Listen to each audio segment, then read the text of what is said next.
Sa darating na eleksyon 2016, muli na namang makakaasa ang sambayan ng Pilipino ng isa na namang komprehensibong election coverage mula sa Kapuso Network.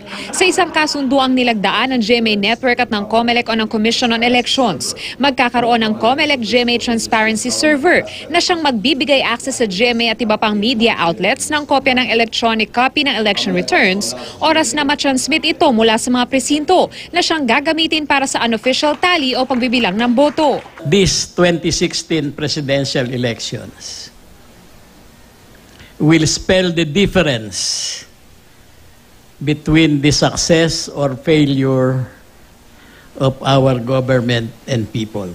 We will have to do our best to push information to the furthest nooks of the archipelago through programs, our programs, delivered in our traditional, walang kinikilingan, walang pinoprotektahan, walang kasinungalingan, serbisyong totoo lamang.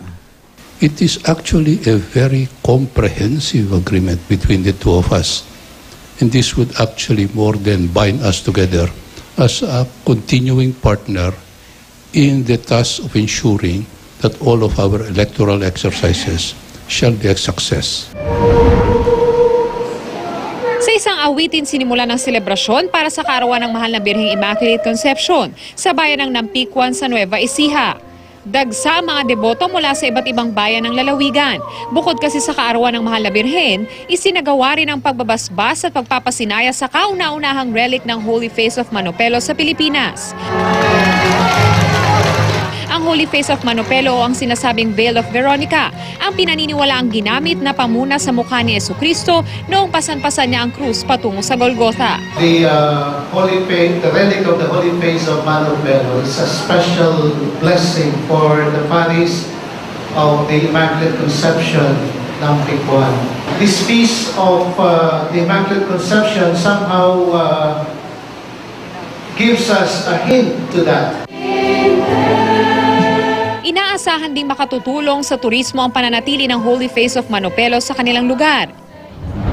Isa sa mga nangungunang kandidata sa People Choices List sa Miss World 2014 ang pambato ng Pilipinas na si Valerie Wayman. Bukod dito, napabilang na rin siya sa Top 10 Beauty with a Purpose competition ng naturang pageant. Hello everyone! Ay naku, sobrang saya kasi ang dami kong friends. Siyempre, 130 contestants. So halos lahat ang mga kaibigan ko na. Hiling din ni Valerie ang patuloy na suporta at dasal ng mga Pilipino para sa darating na Coronation Night. Mapapanood ang Miss World pageant sa Lunes, alas 9:30 ng umaga sa GMA.